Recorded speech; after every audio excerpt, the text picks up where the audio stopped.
12.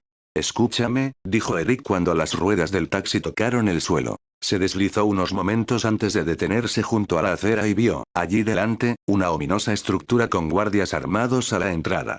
Los guardias llevaban el uniforme gris de Lilistar. Haré un trato contigo. ¿Qué trato? Dijo el taxi, suspicaz. Mi permiso de circulación está en la compañía Acetine, donde me has recogido, ¿recuerdas? Junto con mi cartera. Y también mi dinero. Si me entregas a la policía militar lilistariana, mi dinero no me va a servir de nada. Ya sabes lo que harán ellos. Sí, señor, admitió el taxi. Lo ejecutarán. Es la nueva ley, dictada por decreto el 10 de mayo.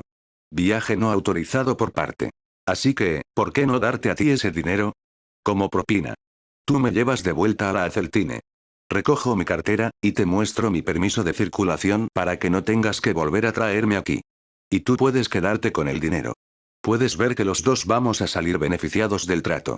Los dos saldremos ganando, admitió el taxi. Su circuito autónomo cliqueteó rápidamente mientras calculaba. ¿Cuánto dinero tiene usted, señor? Soy mensajero de la Aceltine. En mi cartera debe haber como unos $25.000. Entiendo. ¿En billetes de la ocupación o de las Naciones Unidas? De esos últimos, por supuesto. Trato hecho. Decidió ansiosamente el taxi. Despegó de inmediato. En un sentido estricto del término, no puede decirse que usted haya viajado a ninguna parte, puesto que el destino que me dio es territorio enemigo, y en consecuencia en ningún momento me orienté hacia esa dirección. No se ha infringido ninguna ley. Puso rumbo a Detroit, codicioso. Cuando se posó de nuevo en el aparcamiento de la compañía Acetine, Eric salió apresuradamente. Vuelvo enseguida. Subió el camino flanqueado de secoyas hacia la puerta principal del edificio. Un momento más tarde estaba dentro. Un inmenso laboratorio de control se abrió ante él. Cuando encontró a un empleado de la Aceltine le dijo. Me llamo Eric Suexcent. Pertenezco al equipo personal de Virgil Ackerman, y he sufrido un accidente. ¿Puede ponerme en contacto con el señor Ackerman en la CPTT, por favor? El empleado dudó. Tengo entendido, bajó temeroso la voz. ¿No está el señor Virgil Ackerman en Wash, 35, en Marte? El señor Jonas Ackerman está a cargo de la compañía de pieles y tintes de Tijuana, y sé que el señor Virgil Ackerman se halla en la lista del boletín semanal de seguridad como criminal de guerra porque huyó cuando empezó la ocupación. ¿Puede ponerme en contacto con Wash, 35? ¿Con territorio enemigo? Entonces consígame a Jonas al videófono. No había mucho más que pudiera hacer. Siguió al empleado a una oficina, abrumado por la futilidad. Una vez establecida la comunicación, los rasgos de Jonas se formaron en la pantalla. Cuando vio a Eric, parpadeó y tartamudeó.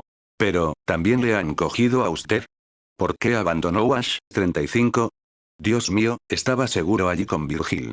Voy a colgar. Esto es alguna especie de trampa. La policía militar va, la pantalla se apagó. Jonas había cortado a toda prisa la comunicación. Así que su otro yo, el que se hallaba en fase en aquel tiempo, su yo de un año después, había ido a Wash, 35 con Virgil. Esto era terriblemente tranquilizador y casi increíble. Sin duda los Rex habían conseguido. Su yo de un año después. Eso significaba que, de alguna forma, había regresado a 2055. De otro modo no podría estar en 2056 para huir con Virgil. Y la única forma que podía alcanzar 2055 era a través de la JJ 180. Y la única fuente de la droga estaba allí. Se hallaba en el lugar preciso, por accidente, debido al truco que había conseguido ingeniar a expensas de un taxi autónomo idiota. Eric localizó de nuevo al empleado y dijo. Estoy aquí para hacerme cargo de una provisión de la droga Froedadrirta. 100 miligramos. Y tengo prisa. ¿Desea ver mi identificación? Puedo demostrar que trabajo para la CPTT. Y entonces se le ocurrió. Llame a Bert Acceltine. Él me identificará. Indudablemente Acceltine le recordaría de su encuentro en Cheyenne. Pero fusilaron al señor Acceltine, murmuró el empleado. Usted tiene que saberlo. ¿Cómo no lo recuerda? Cuando ocuparon este lugar en enero, la expresión en el rostro de Eric debió reflejar su impresión. Porque inmediatamente la actitud del empleado cambió. Supongo que era usted amigo suyo, dijo. Sí, asintió Eric. Era todo lo que podía decir. Era agradable trabajar con Bert, murmuró el hombre. No como con esos bastardos lilistarianos. Tomó una decisión. No sé por qué está usted aquí ni qué le ha ocurrido, pero le daré los 100 miligramos de JJ, 180. Sé dónde la guardan. Gracias. El empleado se fue apresuradamente. Transcurrió el tiempo. Eric se interrogó acerca del taxi. ¿Estaría aún esperando fuera en el aparcamiento? Si tardaba demasiado, ¿podía llegar a intentar entrar en el edificio tras él? Un pensamiento absurdo, y, sin embargo, intranquilizador. El taxi autónomo abriéndose camino dentro de la acetine, pasando, o intentando pasar, a través de la pared de cemento. El empleado regresó y le tendió a Eric un puñado de cápsulas.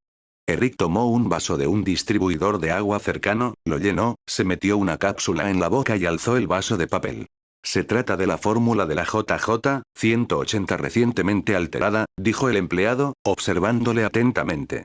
Será mejor que se lo diga, ahora que veo que es para usted.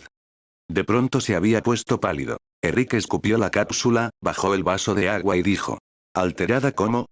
Retiene las propiedades adictivas y tóxicas para el hígado, pero las alucinaciones liberadoras del tiempo han desaparecido, explicó el empleado. Cuando los lilistarianos entraron aquí ordenaron a nuestros químicos que reelaboraran la fórmula. Fue idea de ellos, no nuestra. ¿Qué? En el nombre de Dios, ¿de qué le servía una droga que no poseía más que propiedades adictivas y tóxicas? Para convertirla en un arma de guerra contra los Rex. Y, el empleado dudó. También para convertir en adictos a los rebeldes terrestres que se han pasado al enemigo. No parecía muy feliz respecto a aquella última parte. Eric depositó las restantes cápsulas de JJ, 180 sobre un banco cercano. Renuncio, murmuró. Y entonces tuvo otra idea, esta nebulosa. Si consigo la aprobación de Jonas, ¿puede facilitarme una nave de la compañía? Le llamaré de nuevo. Jonas es un viejo amigo mío. Se dirigió al videófono, con el empleado pisándole los talones. Si podía conseguir que Jonas escuchara. 2 policías militares lilistarianos entraron en el laboratorio. Tras ellos, en el aparcamiento, Eric vio una nave patrulla lilistariana estacionada junto a su taxi autónomo. «¿Queda usted arrestado?», dijo uno de los policías militares, apuntando en dirección a Eric con una especie de bastón de extraña forma. Por viajar sin autorización y por intento de fraude.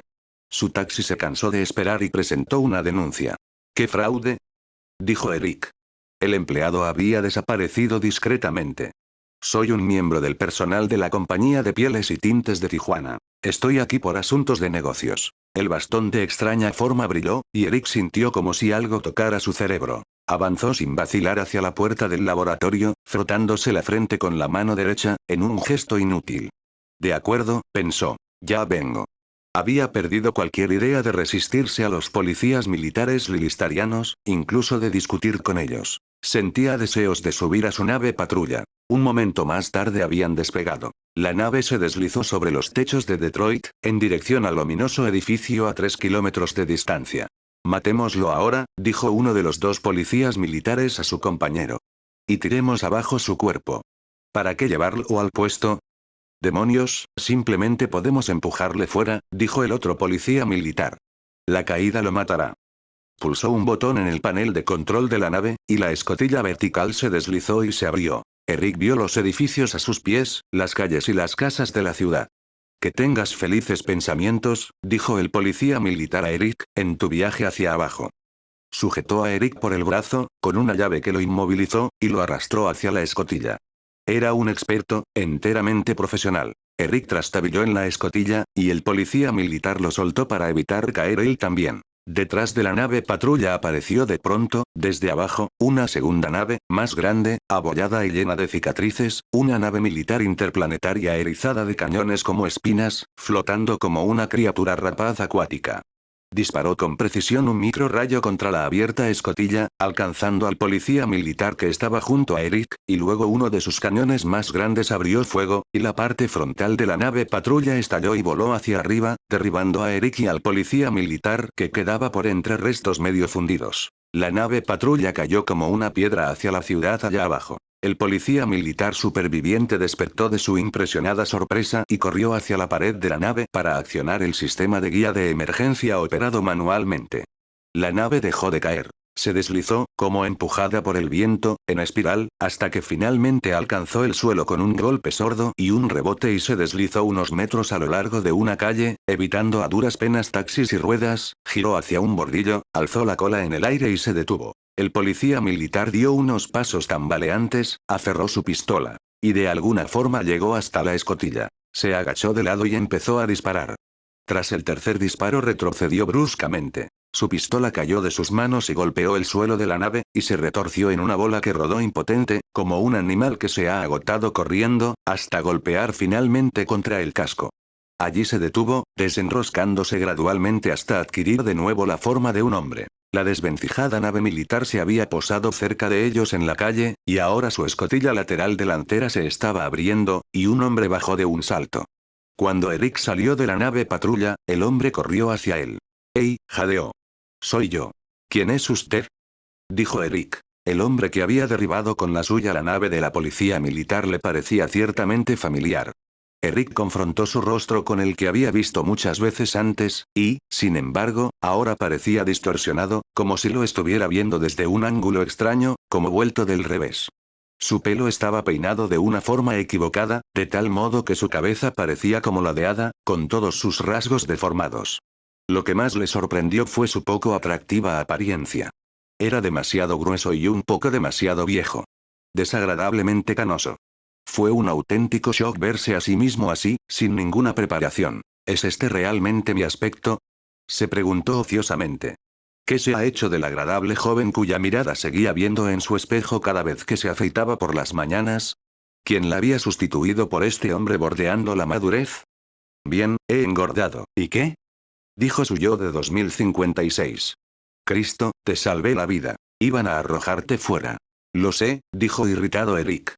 Echó a andar apresuradamente al lado del hombre que era él. Entraron en la nave interplanetaria, y su yo de 2056 cerró inmediatamente la escotilla y lanzó la nave hacia el cielo, fuera del alcance de cualquier posibilidad de interferencia por parte de la policía militar lilistariana.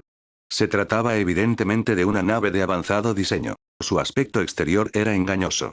Sin pretender insultar tu inteligencia, dijo su yo de 2056, la cual tengo personalmente en alta estima, me gustaría revisar en tu propio beneficio algunos aspectos idiotas de lo que tienes en mente. En primer lugar, si hubieras conseguido obtener el tipo original de JJ-180, te hubiera lanzado al futuro, no atrás a 2055, y hubieras vuelto a caer en la adicción. Lo que necesitas, cosa que por un momento pareciste considerar, no es más JJ-180, sino algo para equilibrar los efectos del antídoto. Suyo de 2056 hizo un gesto con la cabeza. Ahí, en mi chaqueta. La chaqueta colgaba de una percha magnética en la pared de la nave. La Aceltine ha tenido un año para desarrollarla. A cambio de que tú les trajeras la fórmula del antídoto, para hacerlo tenías que regresar a 2055. Y sabes que lo has hecho. O mejor dicho, que lo harás. ¿Qué nave es esta?, se sentía impresionado. Podía cruzar libremente las líneas lilistarianos, penetrar las defensas de la Tierra con toda facilidad. Es REC. Puesta a disposición de Virgil en Wash, 35. Para el caso de que algo fuera mal. Vamos a llevar a Molinar y a Wash, 35 cuando caiga Cheyenne, lo cual ocurrirá finalmente, con toda probabilidad dentro de otro mes. ¿Cómo va su salud? Mucho mejor. Ahora está haciendo lo que desea, lo que sabe que debe hacerse. Y hay más, pero ya lo descubrirás. Tómate el antídoto del antídoto lilistariano. Eric rebuscó en los bolsillos de la chaqueta, encontró las tabletas, las tomó sin agua.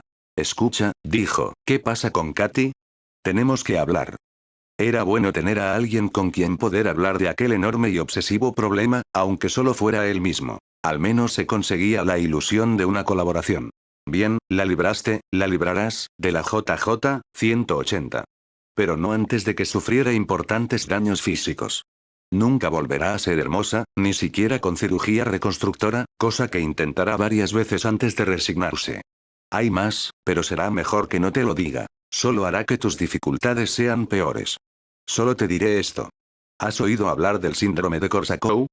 No, dijo Eric. Pero por supuesto que había oído hablar de él. Era su trabajo. Tradicionalmente es una psicosis que se produce en los alcohólicos. Consiste en una auténtica destrucción patológica del tejido cortical del cerebro debido a largos períodos de intoxicación. Pero también puede producirse a través del uso continuado de drogas narcóticas. ¿Estás diciendo que Katy lo sufre?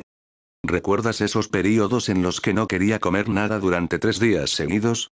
Y sus violentos y destructivos ataques de ira, y sus ideas de que todo el mundo estaba contra ella.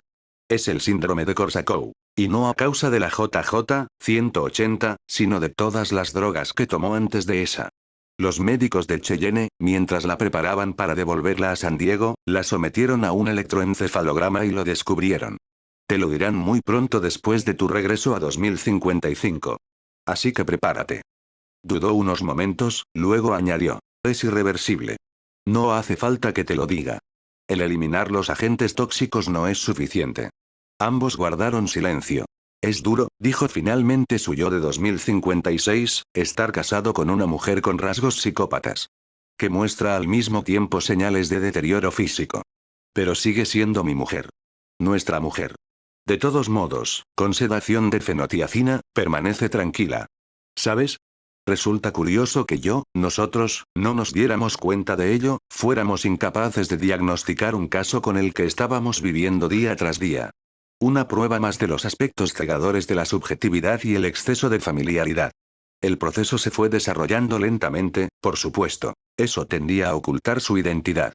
Creo que al fin va a tener que ser hospitalizada, aunque lo estoy retrasando todo lo posible. Posiblemente hasta después de que hayamos ganado la guerra. Cosa que es segura. ¿Tienes pruebas? ¿A través de la JJ-180?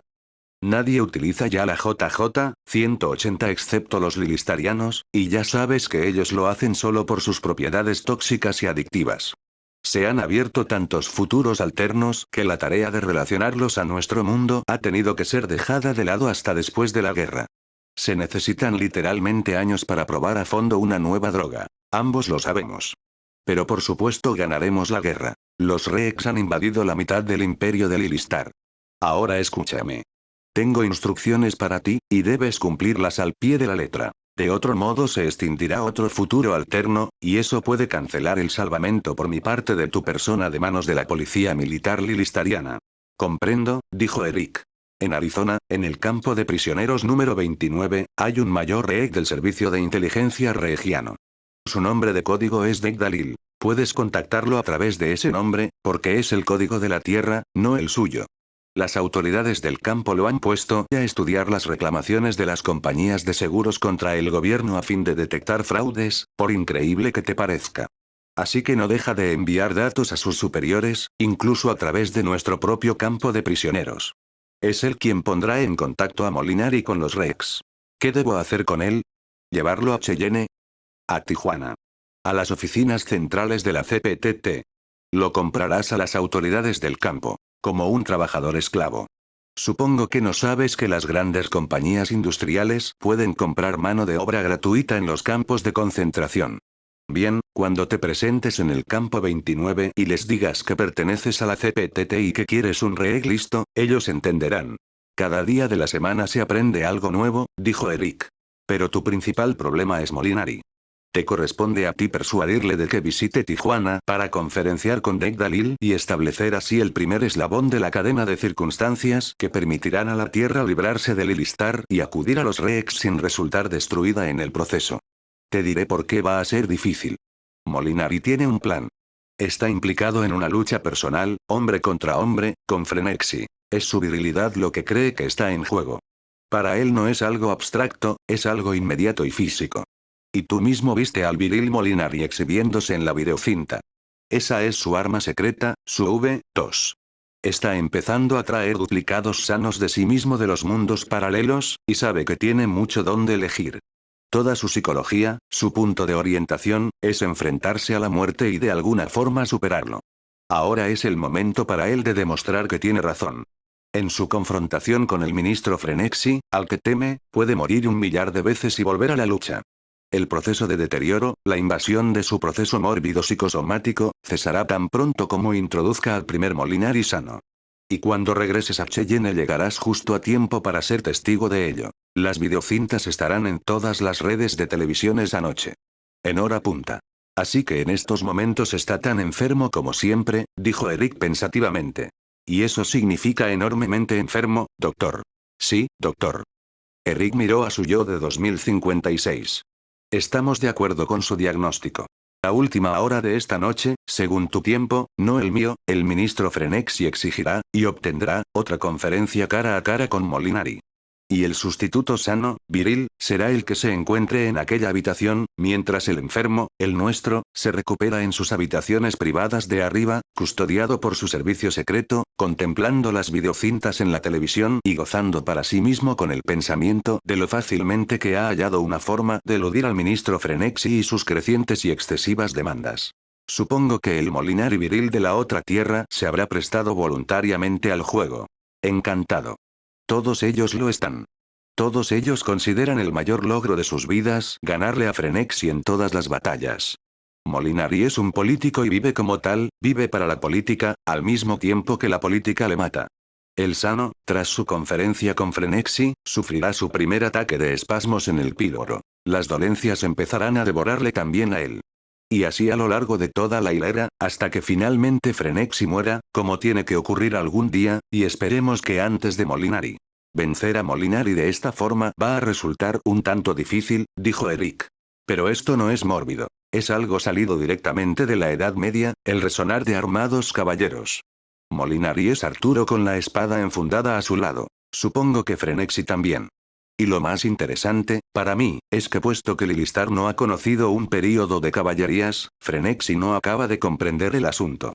Simplemente lo ve en términos de una lucha por la dominación económica. Quien gobierna cuáles factorías y puede agenciarse unas determinadas fuerzas de trabajo. Nada de romanticismo, murmuró Eric. ¿Qué hay de los Rex? ¿Comprenderán ellos a la mole? ¿Han tenido un período de caballerías en su pasado? Con 4 brazos y un cascarón quitinoso, respondió sus Osías de 2056, sería todo un espectáculo ver a alguno de ellos en acción. No lo sé, porque ni tú ni yo ni ningún otro terrestre al que haya conocido se ha preocupado nunca de aprender tanto como hubiera sido necesario sobre la civilización Reeg. ¿Tienes el nombre del mayor de la inteligencia Reeg? De Galgo. Degdalil. Recuerda. Degenerados daltónicos ilusos. Cristo, dijo Eric. Te doy náuseas, ¿verdad? Bien, tú también me das náuseas a mí. Te veo flojo y grasiento y tu postura es terrible. No me sorprende que hayas dado con una esposa como Katy. Has recibido lo que te merecías.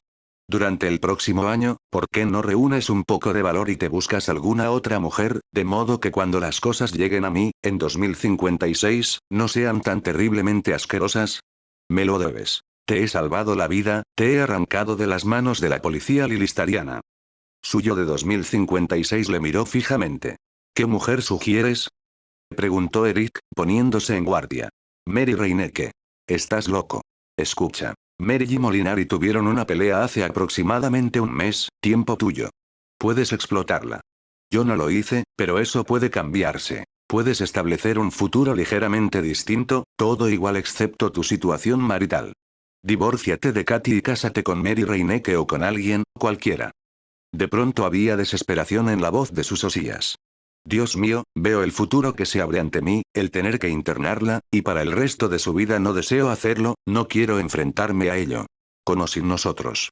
Lo sé. Terminará igual de todos modos. Pero tengo que ser yo. Tú y yo, juntos, podríamos ayudarnos mutuamente. Será duro. Katy luchará contra el divorcio como una loca. Pero traslada la acción a Tijuana. Las leyes mexicanas de divorcio son más flexibles que las de los Estados Unidos. Consigue un buen abogado. Ya he elegido uno. Está en Ensenada. Jesús Guadarrama. ¿Lo recordarás? Yo no pude conseguir iniciar los trámites a través suyo, pero maldita sea, tú puedes. Miró esperanzado a Eric. Lo intentaré, dijo al fin Eric. Ahora tengo que dejarte. La medicación que has tomado empezará a hacer efecto en ti dentro de pocos minutos, y no quiero que tengas que bajar un escalón de 8 kilómetros hasta la superficie del planeta. La nave empezó a descender. Te dejaré en Salt Lake City. Es un lugar grande, nadie reparará en ti. Y cuando estés de vuelta a 2055 puedes tomar un taxi hasta Arizona. No tengo dinero de 2055, recordó Eric. ¿O sí? Se sentía confuso. Habían ocurrido demasiadas cosas. Buscó su cartera. Me entró el pánico después de ese intento por mi parte de comprar el antídoto de la aceltine. No te molestes en contarme los detalles. Ya los conozco. Completaron el vuelo hasta la superficie de la Tierra en silencio, cada uno inhibido por su lúgubre desdén hacia el otro. Aquello, decidió Eric, era una demostración gráfica de la necesidad de respeto hacia uno mismo. Y esto le proporcionó, por primera vez, un atisbo de sus inclinaciones fatalistas, casi suicidas, indudablemente se basaban en el mismo defecto. Sobrevivir significaría aprender a verse a sí mismo y sus realizaciones de un modo distinto. Estás malgastando tu tiempo, dijo su contrapartida una vez la nave hubo aterrizado en unos pastos irrigados en las afueras de Salt Lake City. No vas a cambiar. Mientras bajaba a la húmeda y esponjosa alfalfa, Eric dijo. Según tú, al menos.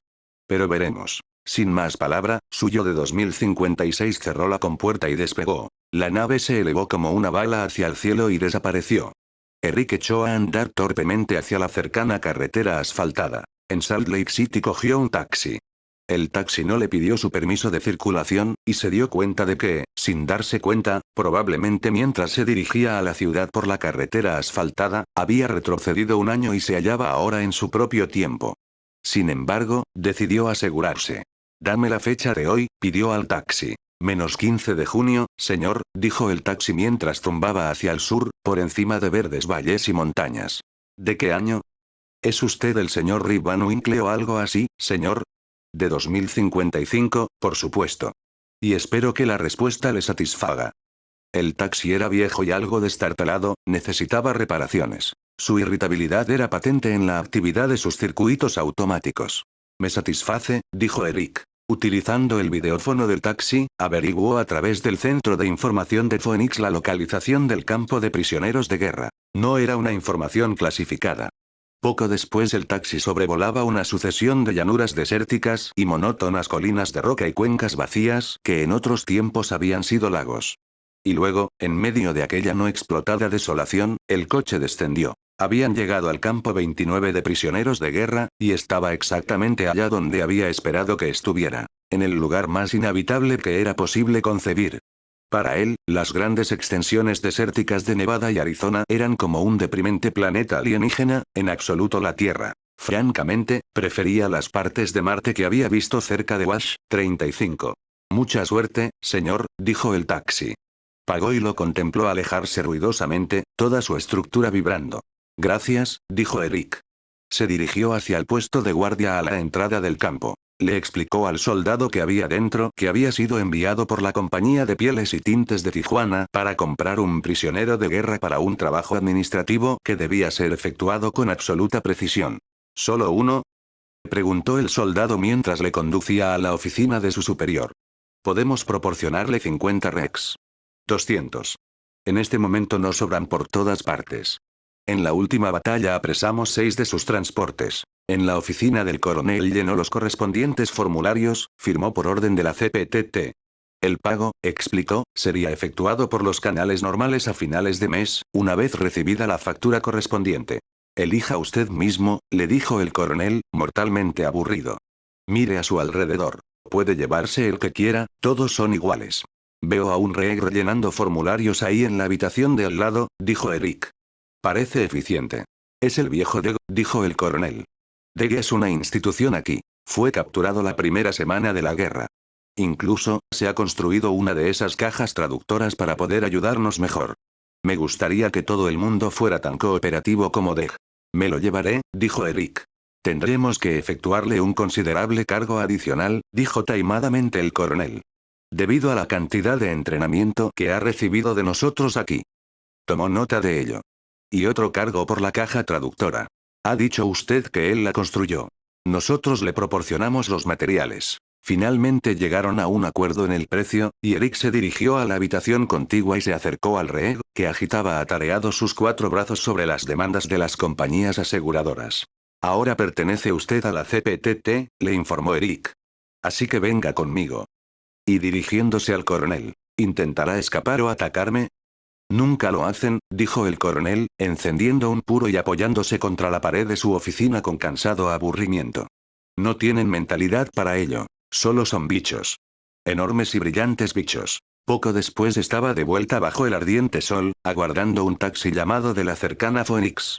Si hubiera sabido que iba a tomarle tan poco tiempo, se dijo, hubiera dicho al cacharro que lo había traído hasta allí que aguardara. Se sentía incómodo, de pie al lado del silencioso Reek. Después de todo, era su enemigo formal. Los Reeks luchaban contra la Tierra y mataban terrestres, y este había sido y aún seguía siendo un oficial en funciones. El Reek se aseaba como una mosca, peinando sus alas, sus antenas sensoras, luego su par inferior de extremidades. Llevaba su caja traductora bajo un brazo de quebradizo aspecto, sin soltarla ni un momento. ¿Está contento de salir del campo de prisioneros?, le preguntó Eric. Las palabras, pálidas al fuerte sol del desierto, aparecieron en la caja. No particularmente. El taxi llegó, y Eric, junto con Deg Dalil, subió a él. Pronto estaban en el aire y enfilaban en dirección a Tijuana. Sé que es usted un oficial de la inteligencia Reeg, dijo Eric. Por eso lo compré. La pantalla permaneció vacía. Pero el Reeg se estremeció. Sus opacos ojos compuestos se empañaron ligeramente, y los falsos le miraron vacíos. Correré el riesgo de decirle esto ahora, siguió Eric. Soy un intermediario con la misión de ponerle en contacto con alguien de las altas esferas del Círculo de las Naciones Unidas. Es de su interés, el suyo y el de su pueblo, que coopere conmigo. Le dejaré en mi empresa. La caja cobró vida. Devuélvame al campo. De acuerdo, dijo Eric. Sé que tiene que actuar usted de acuerdo con el camuflaje que ha estado manteniendo durante tanto tiempo. Aunque ya no es necesario. Sé que sigue usted en contacto con su gobierno. Por eso puede ser útil al personaje con el que debe encontrarse en Tijuana. A través de usted, él puede establecer relaciones con su gobierno. Hizo una pausa, luego se lanzó de cabeza. Sin que los lilistarianos lo sepan. Aquello era decir mucho. Sobre todo teniendo en cuenta lo pequeño que era su papel allí. Tras una pausa, la caja se iluminó de nuevo. Siempre he cooperado. Pero esto es diferente. Y dejó el tema allí. Durante el resto del viaje no intentó comunicarse con Deg Dalil. Evidentemente, no era lo más adecuado en aquellos momentos. Deg Dalil lo sabía, y él también. El resto correspondía a otros. Cuando llegaron a Tijuana, Eric alquiló una habitación en el Hotel Caesar, en la calle principal de la ciudad. El recepcionista, un mexicano, miró fijamente al Reeg, pero no hizo preguntas. Aquello era Tijuana, reflexionó Eric mientras él y Deg subían a su piso. Todo el mundo se ocupaba de sus propios asuntos. Siempre había sido así, e incluso ahora, en tiempo de guerra, Tijuana seguía sin cambiar. Podías conseguir cualquier cosa, hacer cualquier cosa, que desearas. Siempre que no lo hicieras ostensiblemente en la calle principal. Y más especialmente si era consumado de noche. Porque por la noche Tijuana se convertía en una ciudad distinta en la que todo, incluso lo más inimaginable, era posible. Hubo un tiempo en que era abortos, narcóticos, mujeres y juego. Ahora era relaciones con el enemigo. En la habitación del hotel le entregó una copia de los papeles de propiedad a Deg Dalil. Si se producía algún problema durante su ausencia, aquellos papeles demostrarían que el Reeg no había escapado de un campo de prisioneros ni era un espía. Además, Eric le proporcionó dinero. Y le dio instrucciones de que contactara con la CPTT en caso de que se produjera alguna dificultad, especialmente la aparición de agentes de la inteligencia lilistariana. El Reeg debía permanecer todo el tiempo en la habitación del hotel, haría sus comidas allí, podía ver la televisión si quería, no dejaría entrar a nadie si podía, y si de alguna forma los agentes lilistarianos llegaban hasta él, no debía revelarles nada. Aunque aquello significara su muerte. Creo que debo decirle esto, terminó Eric, no por falta de respeto hacia la vida Reeg o porque crea que los terrestres deben decirle a un Reeg cuando debe morir y cuando no, sino simplemente porque conozco la situación y usted no. Lo único que debe hacer es aceptar mi palabra de que esto es importante. Aguardó a que la caja se iluminara, pero no lo hizo. ¿Ningún comentario?, preguntó, vagamente decepcionado.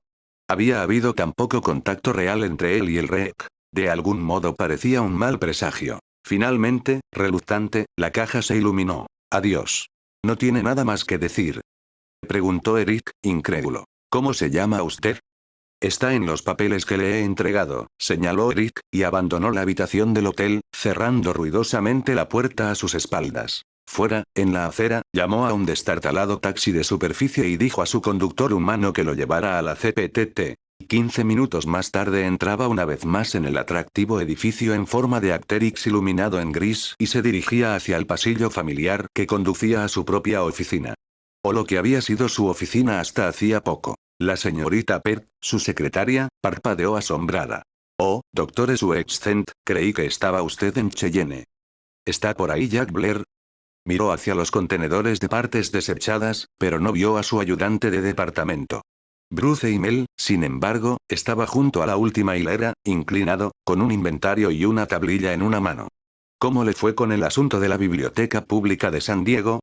Le preguntó. Sorprendido, Mel se irguió. He apelado, doctor. No pienso ceder. ¿Cómo es que ha vuelto a Tijuana? Ya que está arriba, en conferencia con el señor Virgil Ackerman, doctor, dijo Till Perps.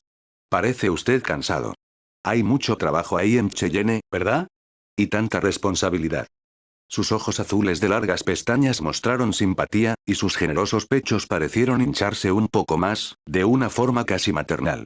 ¿Quiere que le prepare una taza de café? Por supuesto. Gracias. Se sentó a su escritorio y descansó unos instantes, pensando en los acontecimientos del día. Era extraño que todas aquellas cosas hubieran ocurrido en una secuencia que le había hecho regresar finalmente a aquel lugar, a su propia silla. ¿No era aquello en cierto sentido el final? Había representado ya su pequeño, pero quizá no tan pequeño, papel en la disputa que implicaba a 3 razas de la galaxia. 4, si había que incluir a las criaturas con forma de pera podrida de Betelgeuse, quizás había conseguido librarse ya de todo aquel peso. Una videollamada a Cheyenne, a Molinari. Una vez hecho esto, podría volver a ser el médico de Virgil Ackerman, reemplazando órgano tras órgano a medida que fueran fallando. Pero también estaba Katy. ¿Estaba allí, en la enfermería de la CPTT? ¿O en un hospital de San Diego? Quizás estuviera intentando reanudar su vida, pese a la adicción, trabajando para Virgil. No era una cobarde. Seguiría empujando hasta el final. ¿Está Katy aquí en el edificio? Preguntó a Till Perps. Lo comprobaré por usted, doctor. Pulsó el botón del videocom en su escritorio. Aquí tiene su café, junto a usted. Gracias. Bebió agradecido el café. Era casi como en los viejos tiempos. Su oficina siempre había sido para él un oasis donde las cosas eran racionales, a buen recaudo de la furia de su desgraciada vida doméstica. Allí podía fingir que la gente era considerada la una con la otra, que las relaciones entre las personas podían ser simplemente amistosas, simplemente casuales. Y sin embargo, eso no era suficiente. También tenía que haber intimidad. Incluso con la amenaza de convertirse en una fuerza destructiva. Tomó estilo y papel, y escribió para no olvidarla la fórmula del antídoto de la JJ, 180. Está en la enfermería del 4º piso, le informó la señorita Perps. No sabía que estuviera enferma. ¿Es algo serio? Eric le tendió el papel, doblado. Llévele esto a Jonás. Él sabrá qué es y lo que tiene que hacer con ello. Se preguntó si debía subir a ver a Katy, decirle que pronto habría un antídoto. Estaba moralmente obligado a ello, por la más simple decencia. De acuerdo, dijo. Iré a verla. Transmítale mis saludos y mis deseos de que se recupere, le dijo Tilpert a sus espaldas, mientras salía al pasillo. Lo haré, murmuró. Cuando alcanzó la enfermería del 4º piso encontró a Katy, vestida con una bata de algodón blanco, sentada en una silla reclinable, las piernas cruzadas, descalza. Estaba leyendo una revista. Parecía vieja y arrugada, y obviamente bajo fuerte sedación. Saludos de Till, le dijo. Lentamente, con clara dificultad, Katy alzó la vista, enfocó sus ojos en él. Algunas noticias para mí. Tenemos el antídoto. O pronto lo tendremos. Todo lo que tiene que hacer la Acertine es preparar un lote y enviarlo rápidamente aquí. Calculo que unas 6 horas. Hizo un intento de sonreír animosamente. Fracasó. ¿Cómo te encuentras? Ahora bien. Desde que me has traído la noticia. Parecía sorprendentemente lúcida en sus palabras, incluso teniendo en cuenta sus tendencias esquizoides. Sin duda la sedación tenía mucho que ver con ello. Lo hiciste, ¿verdad? Lo encontraste por mí. Luego, como recordando de pronto, añadió, oh, sí. Y por ti también. Pero hubieras podido guardártelo, no decirme nada. Gracias, querido. Querido, le dolió escuchar de sus labios esa palabra dirigida a él. Puedo ver, dijo cuidadosamente Katy, que en el fondo me sigues queriendo realmente, pese a todo lo que te he hecho. De otro modo no hubieras. Claro que lo hubiera hecho. ¿Crees que soy un monstruo moral? El remedio debería ser del dominio público, disponible para cualquiera que hubiera tomado la maldita sustancia. Incluso los lilistarianos. Por lo que a mí respecta, las drogas deliberadamente adictivas son una abominación, un crimen contra la vida. Guardó silencio, pensando para sí mismo. Y alguien que convierte a otro en un adicto es un criminal, y debería ser colgado o fusilado. Me voy, dijo. Regreso a Cheyenne. Ya nos veremos. Buena suerte con tu terapia. Intentando parecer que no sonara deliberadamente duro, añadió. Ya sabes que eso no va a anular los daños físicos ya sufridos. ¿Lo comprendes, verdad, Katy? ¿Parezco muy vieja? Preguntó de pronto ella. Aparentas la edad que tienes, 35 años. No. Katy negó con la cabeza. Me he mirado al espejo. ¿Querrás encargarte de que todos los que tomaron la droga aquella noche contigo, aquella primera vez, reciban el antídoto? Dijo Eric. Confío en ti para ello. ¿De acuerdo? De acuerdo. Son amigos míos. Jugueteó con una esquina de su revista. Eric, no puedo esperar que te quedes conmigo ahora, de la forma que estoy físicamente. Toda llena de arrugas, sí, se interrumpió, guardó silencio. Era esta su oportunidad. Dijo, lentamente. ¿Quieres el divorcio, Katy? Si lo quieres, no hay ningún problema. Pero personalmente, dudó. ¿Hasta cuán lejos podía llegar la hipocresía? ¿Qué se le exigía realmente ahora? Su futuro yo, su compatriota de 2056, le había suplicado que lo librara de ella. ¿Acaso todos los aspectos de la razón no le dictaban que lo hiciera, y a ser posible ahora? Con voz muy baja, Katy dijo. Todavía te quiero. No quiero separarme de ti. Intentaré tratarte mejor. Lo haré, honestamente. Te lo prometo. ¿Debo ser honesto yo también? Sí, dijo ella. Siempre debería ser honesto.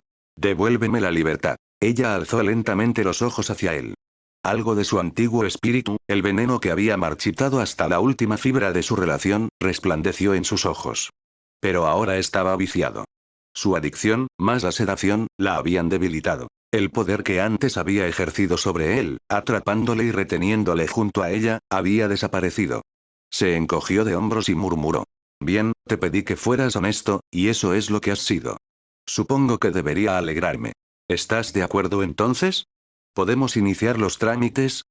Con una condición, dijo lentamente ella. Que no haya otra mujer. No la hay.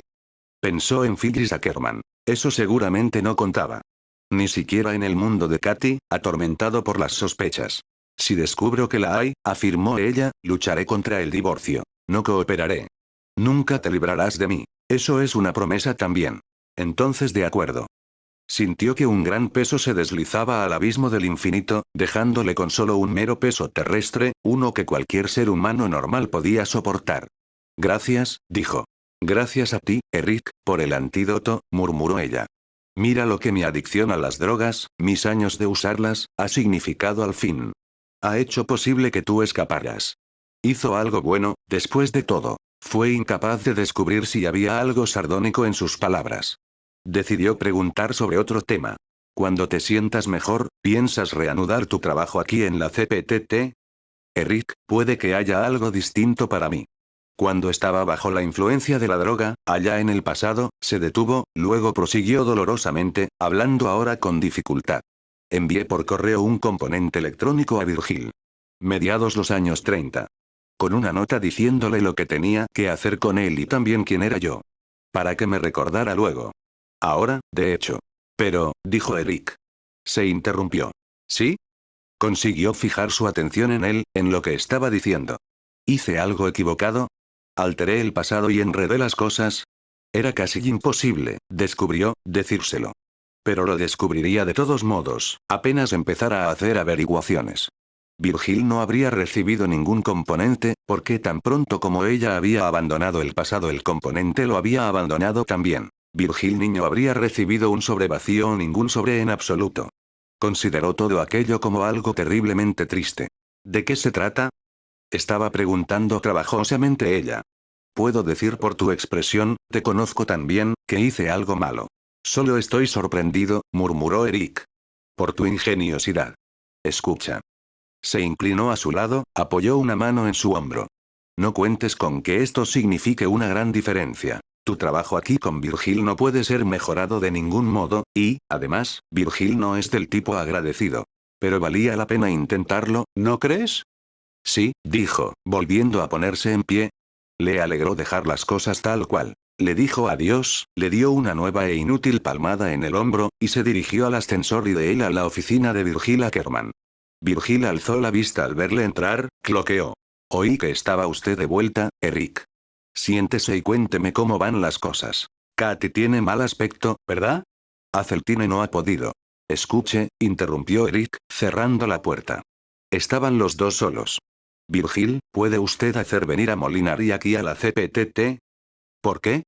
Virgil le miró con expresión alerta, como un pájaro. Eric se lo contó. Cuando lo hubo oído todo, Virgil dijo. Llamaré a Gino. Puedo darle algunos indicios y, puesto que nos conocemos mutuamente, él comprenderá a un nivel intuitivo.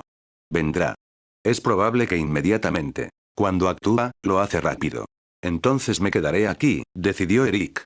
No regresaré a Cheyenne. De hecho, quizás será mejor que vuelva al Caesar y me quede con Deck. Y llévese consigo una pistola, indicó Virgil. Tomó el receptor del videófono y dijo, póngame con la Casa Blanca en Cheyenne. Luego, dirigiéndose a Eric. Si tienen esta línea intervenida no les va a servir de nada. Serán incapaces de decir de qué estamos hablando. Y al receptor. Quiero hablar con el secretario Molinari. Aquí Virgil Ackerman llamando en persona. Eric se reclinó en su silla y escuchó. Finalmente, todo iba bien ahora. Podía tomarse aquel momento de descanso. Convertirse en un simple espectador. Una voz en el videófono, la de la operadora de la Casa Blanca, chilló con frenética histeria. Señor Ackerman, ¿está aquí el doctor Sweetcent? No podemos localizarle, y Molinari, el señor Molinari, quiero decir, está muerto, y no puede ser revivido. Virgil alzó los ojos y miró fijamente a Eric. Voy de camino, dijo Eric. Solo sentía aturdimiento. Nada más. Apuesto a que es demasiado tarde, señaló Virgil. La operadora chilló. Señor Ackerman, ya lleva muerto 2 horas. El doctor Teagarden no puede hacer nada con él, y... Pregúntele qué órgano ha fallado, indicó Eric. La operadora le oyó. El corazón. ¿Es usted, doctor Sweetcent? El doctor Teagarden dijo que la vena aorta se rompió. Llevaré un corazón Ortiz conmigo, dijo Eric a Virgil. Y a la operadora de la Casa Blanca. Indíquele a Teagarden que mantenga su temperatura corporal tan baja como le sea posible. Estoy seguro que ya lo está haciendo, de todos modos. Hay una nave de gran velocidad en el campo del tejado, señaló Virgil. Es la nave con la que volamos a Wash, 35. Indudablemente es la mejor que hay por aquí. Iré a buscar yo mismo el corazón, decidió Eric. Así que volveré a mi oficina. ¿Por qué no hace que preparen la nave mientras tanto? De pronto se sentía calmado. No era demasiado tarde, o no lo era. O llegaría a tiempo, o no llegaría. El correr, precisamente ahora, tenía muy poco valor. Virgil, mientras tecleaba en el videófono para pedir la centralita de la CPTT, dijo. El 2056 donde estuvo usted no es el conectado con nuestro mundo. Evidentemente no, admitió Eric. Y echó a correr hacia el ascensor.